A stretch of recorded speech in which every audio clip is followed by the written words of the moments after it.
Hello, my friends. This is the energy that I'm bringing today. I went to the beach with my sisters and I came back, and within a couple days, I started having COVID symptoms. Took the little test. It came back positive. So I've been sick this week, and this round of COVID is nothing like the first round of COVID where I ended up in the hospital. I mean, I don't feel great, but I don't feel that bad. So I'm super grateful. As I sit here reclining in front of you, I want to make a reclining at the table Bible joke, but I'm going to refrain. I'm going to walk you through something that was really meaningful that my sister Martha sent to me. It was an interview way back when in the 80s with Maya Angelou, which there's not many people that have not heard of her. She is a poet, a writer. She's so brilliant. And I've never dug deep into any of her life or really her work. I'm not into poetry.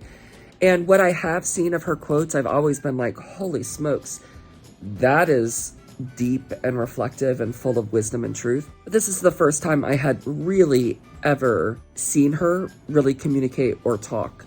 Man, I just felt floored by what I watched. So I'm gonna link the whole video below, but I just wanna pull out a couple sections and talk a little bit about it with you, because I think it's deeply insightful for those of you who have suffered sexual abuse, and for those of you who maybe haven't suffered sexual abuse, but somebody around you has, and you're eager to understand their reality. She has a way with words. That is like a massive understatement to say that she's a way with words.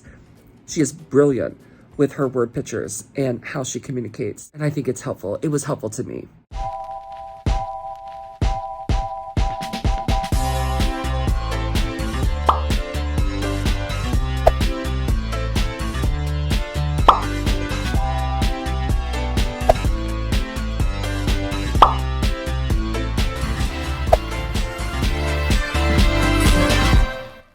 About 7, I was taken to St. Louis to visit my mother, and I was there a few months, and I was raped. By whom? By my mother's then boyfriend. And my brother came to me, he was just about 9, and he asked me who did it. I wouldn't tell anyone else, of course. And I told him, if I tell, the man will kill you. And I believed anything he said, you see. He said, he can't kill me. I will not let him kill me. So I believed him, so I told him. And of course he told my mommy. And the man was found dead. And I thought that my voice itself had killed him. So I thought if I spoke, I could just kill anybody. What a weight to carry. So I just stopped talking for 5 years. Hey, Editing Melissa here. I realized that I go on to talk about this as if it's a fact. It's not a fact. This is my personal experience as someone who's been sexually abused. This is what it has felt like to me. So instead of hearing me say this as though it's true for everyone, just consider me saying this is true for me. What happens in abusive situation is the lie that's believed is that the evil lies in the voice of the victim. That's where the evil lies. The secret lies literally right in the throat of the victim. And that if they speak up, if I speak up, my family will be destroyed. Bad things will happen. Maybe children get taken out of homes. Maybe people go away from your life. All of that has been true, can be true, but that's not the evil. The evil is not here. The evil is what was perpetrated onto the victim. But it gets very tricky to the person who holds the secret, right? Because as their voice is used, bad things start to happen all around them, and it reinforces the belief that I knew it. I knew I should not speak. I knew I should not use my voice. But as I look at her and I'm like, the power of this woman's voice, it will ripple out through generations. It's stunning. It's beautiful. Listen to what her sweet grandmother, who did most of the raising of her, listen to what she would tell this little girl who was mute and not using her voice. The people in the town, of course, no one knew what had happened, but my grandmother and my uncle. And they said that I was crazy, that I was retarded. Poor thing. Sister Henderson's grandchild just went crazy. She's mental, you know. And my grandmother would braid my hair, and she'd say, "Sister, I know they think you're crazy, that you'll never talk.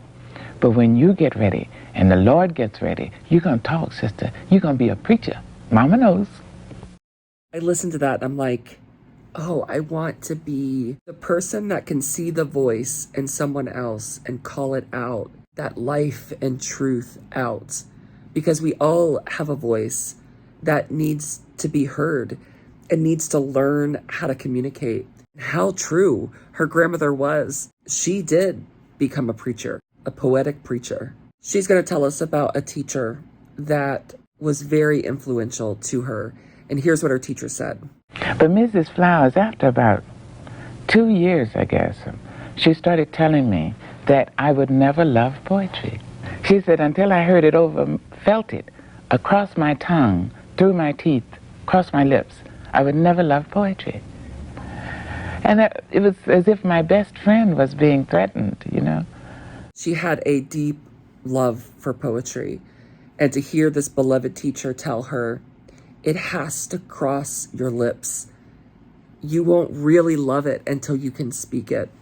So much of that has been true for me with the Bible and with being so petrified to be seen and to use my voice and to talk about God, because that's like the deepest, most vulnerable thing. And it makes me wonder how much of the exercising of our voice is us finding purpose. I don't necessarily mean necessarily for all of us, it's the literal use of our words, meaning our voice and words, because I think maybe a better way to say it, or what I'm wondering is it finding its own form of expression?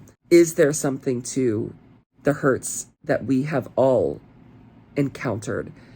Is there something about learning how to express and use a voice, whether that is through actual words of painting pictures, through words, poetry, teaching the Bible, dancing, singing, painting, working with animals, working with kids, loving to help the elderly, like whatever the expression is it learning to cultivate this expression? It just has me curious and wondering and asking God, would you help me? Not just for my own voice, but to learn how to help others cultivate their voice, their expression, these parts of ourselves that are wounded and hurt and fragile and small on the inside of us. The last little clip that I'll show you, it reminds me of this, because the interviewer, which, by the way, I'm not a fan of this 1980s man who is interviewing her. Please go watch her full story. I'll link it below. But just heads up, I don't like him. Can I say that? I don't like him. I don't like at times the way he talked down to her, is what it felt like to me. He had said something like, well, how did you get over the abuse? Or what does that look like to get over the abuse? And here's what she had to say. But let me come back to a question you asked about getting over a rape. No one ever, as far as I know. I hope it didn't sound that foolish. I didn't mean No, to say no. you get over it. I know what you mean. Okay. I do know what you mean. And many people who have not gone through it, even if someone in their families have had this violation, they cannot know how desolate the affront leaves the victim. Absolutely desolate. And now, at this age, which is what the French call a certain age. Your current age. My current age. I am, I suppose, the most read black female writer in the world. My books are required reading at every university or college in this country. I speak 7 languages. I'm a Chubb Fellow at Yale University. And I think at present I have about 17 honorary doctorates. I have the Reynolds Chair at Wake Forest University. As a professor? I'm a professor at Wake Forest. Which, ironically enough, is in the South. Yes, good. Go on.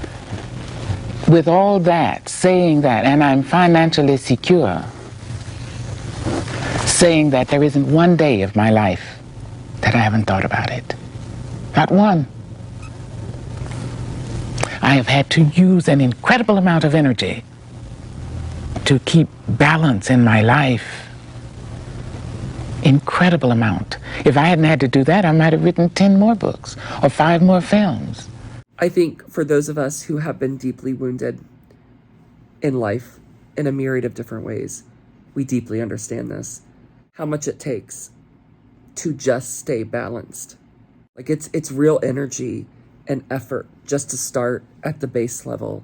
If that's not where you find yourself, maybe hearing her words and the way she expresses it could be helpful in ways to empathize with those who maybe you wonder, why are they like that? Or why are they always stuck there? Or why can't they get over that? Is that it may be taking them a whole lot more energy than it takes me or maybe you to just get up and move through life.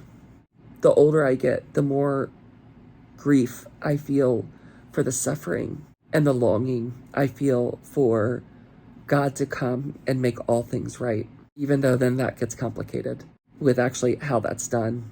But what I found solace in this video and listening to her story was the power of the people around her to speak life and truth to her. And even though she found herself in really dark places, not just as a 7-year-old, but later on in her teens and early adulthood, there was this saving of her. God took all that and did something amazing with her words, with her mind, with her life. All right, friends, my hand is asleep, my arm's asleep, my elbow's asleep. I want to go to sleep. I know this is like a strange, weird, out of place video, but it's what's been on my mind this week as I've lain in my sick bed. There's so much richness in that interview. It's had me just mulling over it. It's like she set a feast on the table of much wisdom that I've been chewing on it all week. That's it for now. If you want to see my last video when I had COVID, I will put that right here. This video just tells you what I learned as I lay in my sick bed in the hospital. So anyway, all right, I'll see you next week, friends.